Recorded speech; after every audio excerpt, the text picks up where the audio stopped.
शाळेच्या पहिल्या दिवशी हातात पडलेली ती कोरी करकरीत पाठ्यपुस्तकांची थप्पी आणि त्यांचा तो विशिष्ट सुगंध आठवतोय. आपण ती पुस्तके हातात घेतल्या घेतल्या थेट अनुक्रमणिका उघडायचो. हो, नक्कीच. अगदी न चुकता. म्हणजे यावर्षी आपल्याला इतिहासात कोणकोणते राजे शिकायचे आहेत, विज्ञानात कोणते नवे प्रयोग आहेत किंवा गणितात कोणती नवीन डोकेदुखी वाढणार आहे, हे पाहण्याची ती उत्सुकता असायची. बरोबर. गणिताची धास्ती तर सर्वांनाच असते. हो ना. पण बघा, ती अनुक्रमणिका वाचताना आपल्या मनात हा विचार कधीच येत नसायचा की या पुस्तकात जे काही छापलेले आहे ते तिथे कुठून आले.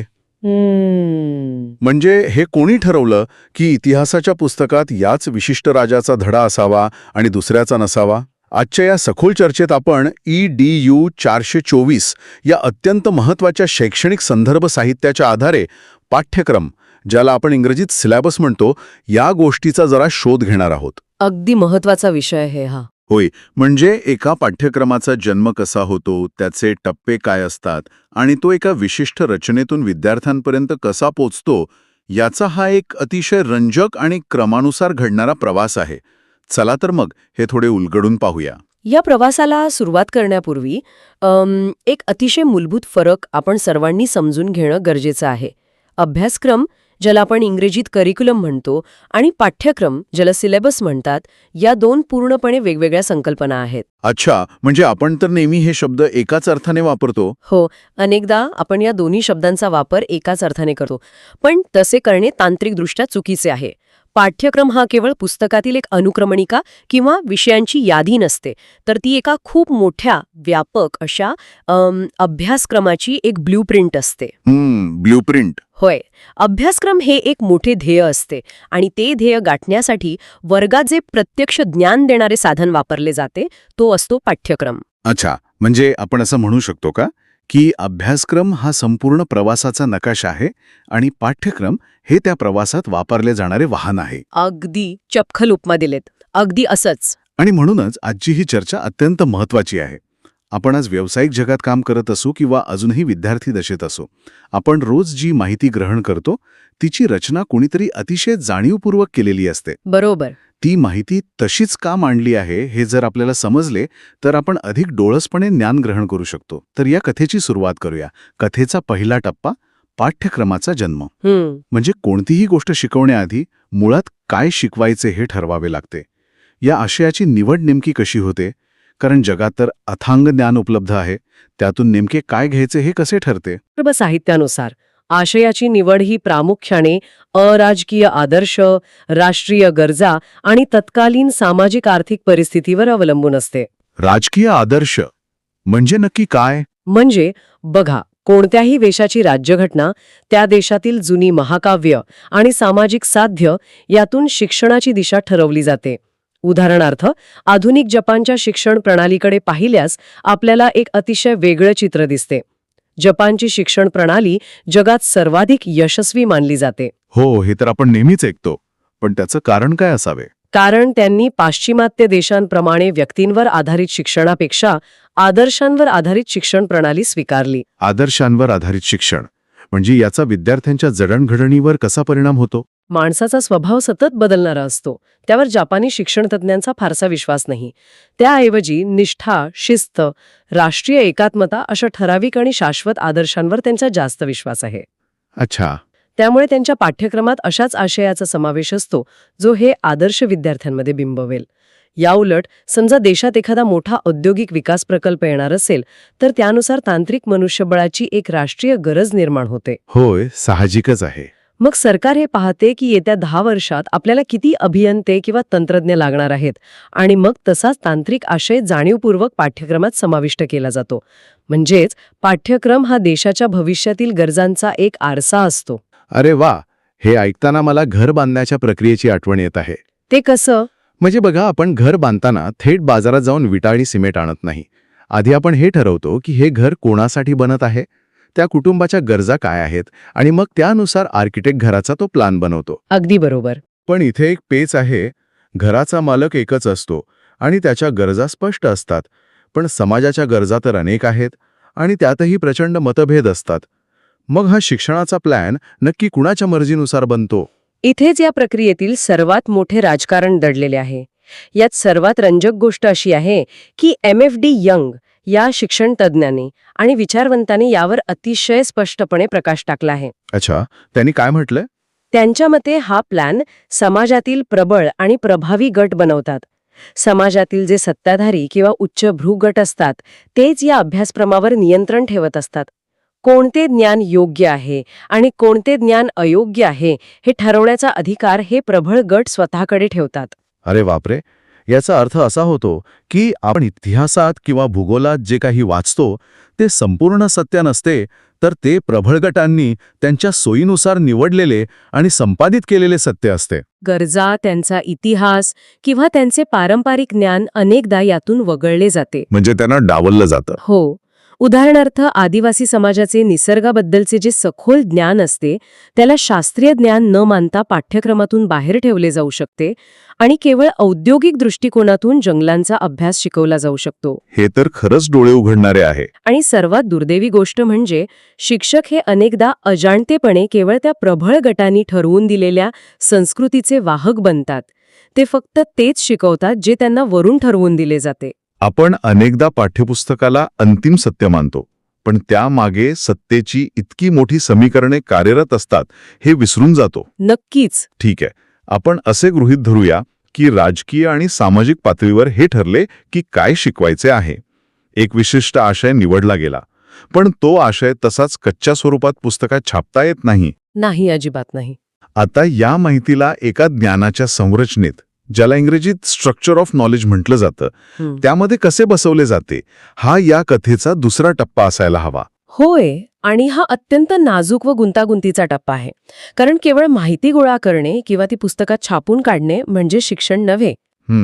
पी हर्स्ट या शिक्षणतज्ज्ञाने असे स्पष्ट केले आहे की शिक्षणाचा मुख्य उद्देश विद्यार्थ्यांमध्ये सुसंगत आणि तर्कसंगत विचारांचा विकास करणे हा आहे. त्यांनी ज्ञानाचे एकूण 8 प्रकार सांगितले आहेत. 8 प्रकार कोणते? जसे की अंकगणित, भौतिकशास्त्र, मानवी शास्त्रे, इतिहास, धर्म, साहित्य, तत्वज्ञान आणि नैतिक ज्ञान. पण ज्ञानाचे असे तुकडे का पाडायचे? ज्ञान तर एकसंध असते ना.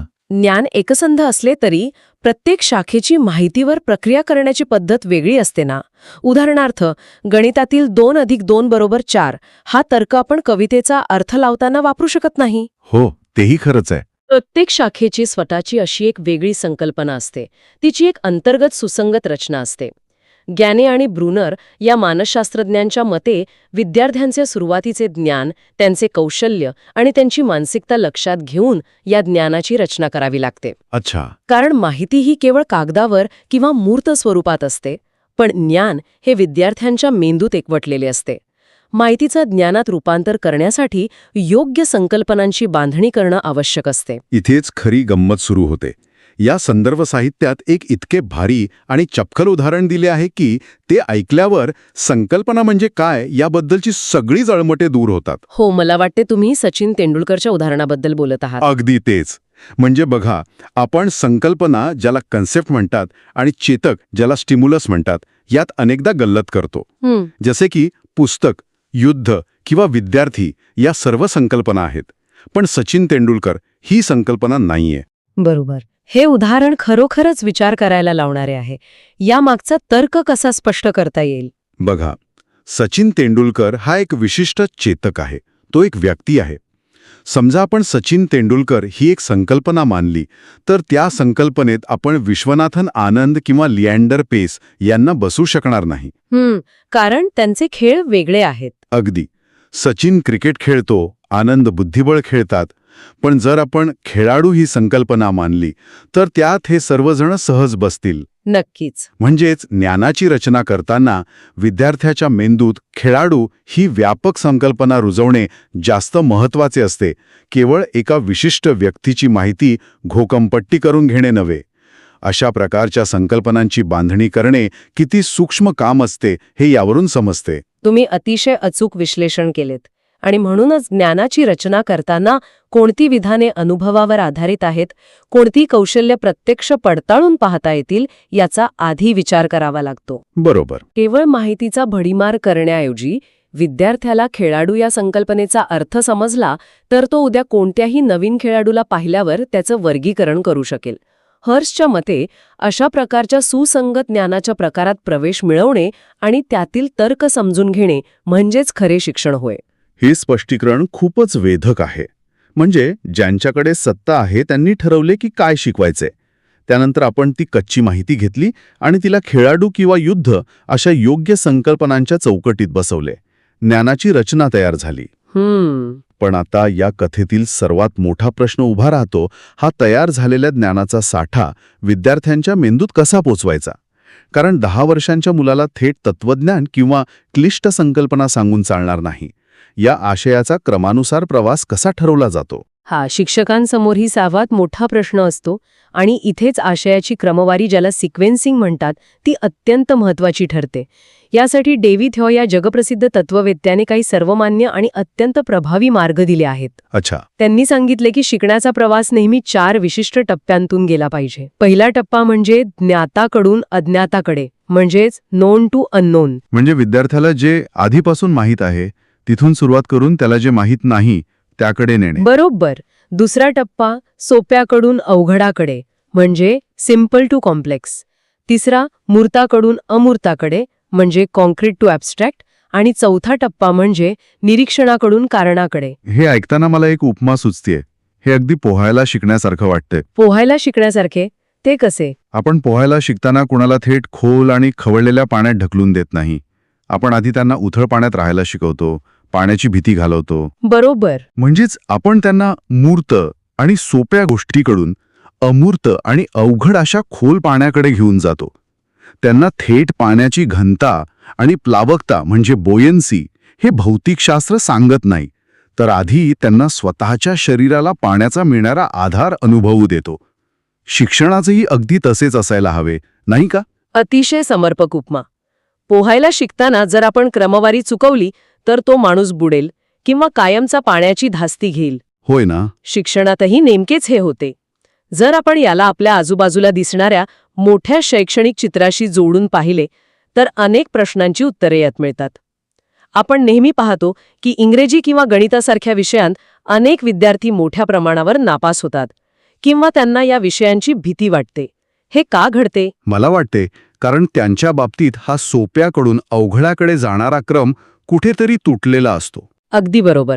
अनेकदा या विषयांच्या मांडणीत विद्यार्थ्यांचे पूर्वज्ञान लक्षात घेतले जात नाही. विद्यार्थ्यांना सुरुवातीलाच इतक्या अमूर्त संकल्पना शिकवल्या जातात, उदाहरणार्थ गणितातील क्ष आणि य ची समीकरणे, की त्यांचा पूर्ण गोंधळ उडतो. हो, एक्स आणि वाय बघूनच मुले घाबरतात. त्यांना त्या ज्ञानाचा आणि त्यांच्या रोजच्या व्यावहारिक जीवनाचा काहीच संबंध जोडता येत नाही.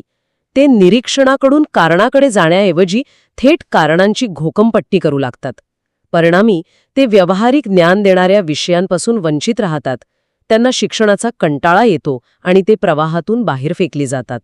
हे खूपच विदारक आहे. म्हणजे फक्त शिकवण्याचा किंवा अनुक्रमणिकेचा क्रम चुकल्यामुळे एक चांगला आणि हुशार विद्यार्थी सुद्धा कायमचा मागे पडू शकतो. नक्कीच. आता आपण या कथेच्या अंतिम टप्प्याकडे आलो आहोत. हे सगळे राजकीय निर्णय, ज्ञानाची रचना आणि क्रमवारी ठरवल्यानंतर शेवटी जे पुस्तक किंवा जी अनुक्रमणिका विद्यार्थ्याच्या हातात पडते तिचे प्रत्यक्ष वास्तुशिल्प किंवा अंतिम स्वरूप कसे असते? कारण आपण पाहतो की प्रत्येक विषयाची अनुक्रमणिका एकाच साच्यात बनलेली नसते. होय. आणि या संदर्भ साहित्यात पाठ्यक्रमाच्या 3 मुख्य रचना किंवा आकार अतिशय उत्तमरित्या स्पष्ट केले आहेत. पहिला आणि सर्वात सोपा प्रकार आहे रेषीय पाठ्यक्रम, ज्याला इंग्रजीत लिनियर सिलॅबस असं म्हटलं जातं. रेषीय म्हणजे एका सरळ रेषेत जाणारा? नावाप्रमाणेच हा एका सरळ रेषेत पुढे जाणारा प्रकार आहे. यात आशय एकामागून एक म्हणजेच A to Z अशा क्रमाने येतो. एक घटक संपला की दुसरा, दुसरा संपला की तिसरा. यात आधीचा घटक पुन्हा रिपीट होत नाही. म्हणजेच जसे आपण इतिहासात पाहतो. अगदी बरोबर. आधी आपण प्राचीन इतिहास शिकतो, मग मध्ययुगीन आणि मग अर्वाचीन. अगदी बरोबर. किंवा एखाद्या राजाचा इतिहास शिकताना आधी त्याचा जन्म, मग बालपण, मग स्वराज्य स्थापना असा सरळ क्रम पाहतो. इथे आपण परत मागे जात नाही. अगदी तसेच. हा प्रकार जिथे घटनांचा क्रम महत्वाचा असतो तिथे वापरला जातो. दुसरा प्रकार थोडा गुंतागुंतीचा पण अत्यंत प्रभावी आहे. तो म्हणजे शंकावकृती पाठ्यक्रम, ज्याला कॉन्सेंट्रिक सिलॅबस म्हणतात. शंकवाकृती. हो. याचा आकार एका शंकूसारखा किंवा पाण्यातील तरंगांसारखा वर्तुळात वर्तुळ असल्यासारखा असतो. यात एकाच विषयाचा किंवा घटकाचा ठराविक अंतराने पुन्हा पुन्हा समावेश होतो, पण प्रत्येक वेळी त्याची व्याप्ती आणि काठिण्य पातळी वाढलेली असते. अच्छा. यात ब्रुनरच्या वर्गीकरणाचा खूप सुंदर वापर केलेला असतो. त्याच्यात 3 पातळ्या आहेत: कृतीत्मक, ज्याला इनॅक्टिव्ह म्हणतात, चित्रीय, ज्याला आयकॉनिक म्हणतात, आणि प्रतिकात्मक म्हणजे सिम्बॉलिक पातळी. ह्या 3 पातळ्या वाचायला थोड्या जड वाटतात. यामागील मानसशास्त्र कसं काम करतं? हे आपण एका अगदी सोप्या गणिताच्या उदाहरणातून समजून घेऊ. समजा पहिल्या इयत्तेत आपण बेरीज हा घटक शिकवतो. तिथे आपण प्रत्यक्ष वस्तू जसे की खडे, गोट्या किंवा बोटे वापरून कृतीत्मक पातळीवर बेरीज शिकवतो. विद्यार्थी स्वतः हाताने त्या वस्तू मोजतात. हो, म्हणजे इनॅक्टिव्ह स्टेज. बरोबर. नंतर काही वर्षांनी तोच बेरजेचा घटक पुन्हा अनुक्रमणिकेत येतो, पण तेव्हा तो चित्रीय पातळीवर असतो. म्हणजे पुस्तकात सफरचंदांची किंवा प्राण्यांची चित्रे दाखवून बेरीज करायला सांगितली जाते. तिथे प्रत्यक्ष वस्तू नसतात, फक्त त्यांच्या प्रतिमा असतात. अच्छा, म्हणजे आयकॉनिक स्टेज. होय. आणि अजून काही वर्षांनी माध्यमिक शाळेत तोच बेरीज घटक प्रतिकात्मक पातळीवर येतो, जिथे चित्रेही नसतात तर फक्त आकडे आणि चिन्ह जसे की x+y = z वापरून बेरीज केली जाते. अरे बापरे, हे तर खूपच भारी आहे. म्हणजेच आधी संकल्पनेचा प्रत्यक्ष अर्थ, मग त्याची चित्रीय उदाहरणे आणि शेवटी त्याचे अमूर्त उपयोजन, असा हा विस्तारत जाणारा प्रवास असतो. म्हणजे मेंदूच्या विकासाच्या टप्प्यांसोबत आपण त्या एकाच घटकाची काठिण्य पातळी आणि व्याप्ती वाढवत नेतो. हे खरोखरच खूप सखोल आहे. मग आता तिसरा प्रकार कोणता? जर एक सरळ रेषेसारखा आहे आणि एक वर्तुळाकार आहे, तर मग असा एखादा प्रकार आहे का जिथे आपण सर्वांसाठी काहीतरी समान शिकवतो आणि नंतर फक्त मोजक्याच लोकांसाठी काहीतरी वेगळे शिकवतो? तुम्ही अगदी योग्य दिशेने विचार करत आहात. तो तिसरा आणि अत्यंत महत्वाचा प्रकार म्हणजे मनोऱ्याच्या आकाराचा पाठ्यक्रम किंवा पिरॅमिडल सिलेबस. मनोरा, पिरॅमिडसारखा. हो. यात पिरॅमिडप्रमाणे किंवा मनोऱ्याप्रमाणे तळाचा भाग अतिशय रुंद असतो आणि जसजसे वर जावे तसतसा तो निमुळता होत जातो. तळाच्या भागात सर्वसामान्य माहिती आणि मूलभूत ज्ञान असते, जे समाजातील सर्व विद्यार्थ्यांनी शिकणे सक्तीचे आणि अपेक्षित असते. अच्छा. पण जसजसे आपण वरच्या इयत्तांमध्ये किंवा महाविद्यालयीन स्तरावर जातो, तसतसा विषयाचे विशेषीकरण म्हणजे स्पेशलायझेशन होत जाते आणि तो भाग निमुळता होतो. म्हणजे अगदी सुरुवातीला शाळेत असताना आपण सर्वांनी महाराष्ट्राचा भूगोल असा एक सामान्य विषय शिकला. मग पुढच्या वर्षी त्यातला फक्त महाराष्ट्राचा प्राकृतिक भूगोल शिकलो. बरोबर. अजून पुढे गेल्यावर ज्यांनी कला शाखा घेतली त्यांनी फक्त महाराष्ट्रातील डोंगर असा विषय निवडला. आणि अगदी उच्च शिक्षणात म्हणजे PhD करताना एखाद्याने सह्याद्री पर्वतरांगेतील एका विशिष्ट डोंगराचा सखोल अभ्यास केला. हा मनोरा असाच वर जातो ना? अगदी अचूक.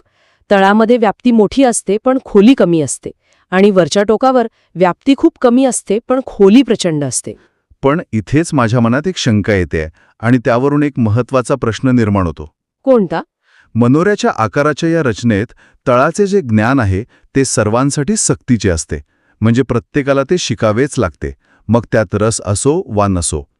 पण मनोऱ्याच्या वरच्या टोकावर जिथे विशेषीकरण आहे तिथे मात्र फक्त काही मोजकेच लोक पोचतात. मग मला सांगा, ही रचना खरोखर विद्यार्थ्यांच्या हितासाठी, त्यांच्या फायद्यासाठी डिझाईन केलेली असते की फक्त शिक्षण व्यवस्था सांभाळायला, शाळांचं वेळापत्रक बनवायला आणि परीक्षा घ्यायला सोपे जावे म्हणून असा आकार दिला जातो? हा एक अतिशय तार्किक आणि परखड प्रश्न आहे. बघा, या रचनेमागे विद्यार्थ्यांचे हित आणि प्रशासकीय सोयी या दोन्ही गोष्टींचा समतोल साधलेला असतो. तळाचे जे रुंद ज्ञान असते त्याचा मुख्य उद्देश समाजातील सर्व मुलांना एका समान पातळीवर आणणे हा असतो. अच्छा. लोकशाहीत सर्वांना किमान सामान्य ज्ञान असावे. देशाचा इतिहास, भूगोल आणि विज्ञान सर्वांना माहीत असावे, जेणेकरून समाजात एकवाक्यता राहते आणि राष्ट्रीय एकात्मता टिकून राहते. म्हणजे तो भाग देशाच्या आदर्शांशी जोडलेला असतो ज्याबद्दल आपण सुरुवातीला बोललो? अगदी बरोबर. तर तो जो निमुळता होत जाणारा वरचा भाग आहे तो विद्यार्थ्यांच्या वैयक्तिक आवडीनुसार, त्यांच्या क्षमतेनुसार आणि समाजाच्या वेगवेगळ्या गरजांनुसार तयार केलेला असतो. समाजाला जसे सामान्य नागरिक हवेत तसेच तज्ज्ञ डॉक्टर, अभियंते किंवा इतिहासकारही हवे आहेत. हो, प्रत्येकाला प्रत्येक विषयात तज्ज्ञ होण्याची गरज नसते. त्यामुळेच ज्याला ज्या विषयात रस आहे आणि ज्याची तशी बौद्धिक क्षमता आहे तोच विद्यार्थी त्या मनोऱ्याच्या वरच्या टोकापर्यंत पोहोचतो. यात शिक्षण व्यवस्थेची सोय असली तरीही मुळात हा विचार विद्यार्थ्यांच्या बौद्धिक विकासाच्या टप्प्यांचा आणि त्यांच्या नैसर्गिक कलेचा आदर करूनच केलेला असतो. समजले. म्हणजेच हा मनोरा केवळ एक कागदी इमारत नसून तो विद्यार्थ्यांच्या संपूर्ण बौद्धिक प्रवासाचा आणि समाजाच्या भविष्याचा एक अतिशय गुंतागुंतीचा नकाशा आहे. होय, नक्कीच. आपण आता या सखोल चर्चेच्या अगदी शेवटाकडे आलोत. तर या संपूर्ण कथेचा थोडक्यात पण वेगवान आढावा घेऊया. आपण पाहिले की पाठ्यक्रमाचा किंवा सिलेबसचा जन्म हा अचानक हवेतून होत नाही, तर तो समाजाच्या आणि राजकारणाच्या गरजांमधून होतो. जपानच्या आदर्शांसारखे राष्ट्रीय ध्येय किंवा MFT यंग यांनी सांगितल्याप्रमाणे समाजातील प्रबळ गटांच्या प्रभावातून या आशयाची निवड होते. बरोबर. त्यानंतर P. हर्स्ट यांच्या संकल्पनांनुसार आणि तेंडुलकरच्या उदाहरणावरून आपण ज्ञानाला मिळणारा तर्कसंगत आकार समजून घेतला. मग डेवीच्या सिद्धांतानुसार सोप्याकडून अवघड्याकडे जाणारा तो पोहण्यासारखा प्रवास आपण पाहिला, जिथे क्रमवारी चुकली तर विद्यार्थी बुडू शकतो. आणि शेवटी रेषीय, शंकुआकृती किंवा मनोऱ्याच्या रूपात आपल्या समोर येणारा पाठ्यक्रम आपण उलगडला. तर मग या सगळ्याचा नेमका अर्थ काय? याचा अर्थ असा की ज्ञान ही एक अतिशय प्रवाही पण अत्यंत जाणीवपूर्वक घडवली जाणारी आणि नियंत्रित केली जाणारी गोष्ट आहे. आपण जे काही शिकतो त्यामागे एक अदृश्य हात नेहमी कार्यरत असतो. खरंच की. या चर्चेच्या शेवटी एक विचार करायला लावणारा मुद्दा नक्कीच सांगावासा वाटतो. उद्या जेव्हा आपण एखादं नवीन पुस्तक उघडून त्याची अनुक्रमणिका वाचू तेव्हा आपण स्वतःला एक प्रश्न नक्की विचारला पाहिजे. ही समोर दिसणारी अनुक्रमणिका रेषीय आहे की मनोऱ्यासारखी? ती आपल्यावर बिंबवण्यासाठी कोणीतरी ठरवून निवडली आहे आणि कोणती माहिती यातून जाणीवपूर्वक वगळली आहे? ज्या दिवशी आपल्याला ज्ञानाची ही अदृश्य राजकीय आणि मानसिक रचना समजते तेव्हा आपण केवळ एक निष्क्रिय विद्यार्थी न राहता स्वतःच्या शिक्षणाचे आणि विचारांचे खरे शिल्पकार बनतो. स्वतःच्या शिक्षणाचे शिल्पकार बनणे हा खरोखरच एक अत्यंत शक्तिशाली विचार आहे. आज आपण या संदर्भ साहित्यातून पाठ्यक्रमाचा आणि एका अनुक्रमणिकेचा जो प्रवास अनुभवला तो मला खात्री आहे की सर्वांचाच दृष्टिकोन बदलणारा ठरेल. आपण जेव्हा पुढच्या वेळी कोणतीही माहिती वाचू तेव्हा त्यामागील का आणि कसे याचा विचार नक्की करू. होय, आणि यातून एक गोष्ट निश्चितपणे सिद्ध होते की शिक्षण ही केवळ पुस्तकातील पाने उलटण्याची किंवा परीक्षा देण्याची प्रक्रिया नसून ती मानवी अस्तित्वाला, समाजाच्या विचारधारेला आणि पर्यायाने देशाच्या भविष्याला आकार देणारी एक अत्यंत गुंतागुंतीची आणि तितकीच महत्वाची कला आहे. अगदी सहमत आहे. या अशाच विचारांना चालना देणाऱ्या आणि वेगवेगळ्या विषयांमागील सत्य उलगडणाऱ्या गोष्टी आपण पुढेही पाहत राहू. तर या रंजक ज्ञान सफरीत आमच्यासोबत सहभागी झाल्याबद्दल सर्वांचे मनपूर्वक धन्यवाद. अशाच एका नवीन आणि रंजक विषयावर सखोल चर्चा करण्यासाठी आपण लवकरच पुन्हा भेटूया. तोपर्यंत नवीन गोष्टी शिकत रहा आणि सर्वात महत्त्वाचे म्हणजे जे शिकत आहात त्यावर नेहमी प्रश्न विचारत रहा. धन्यवाद.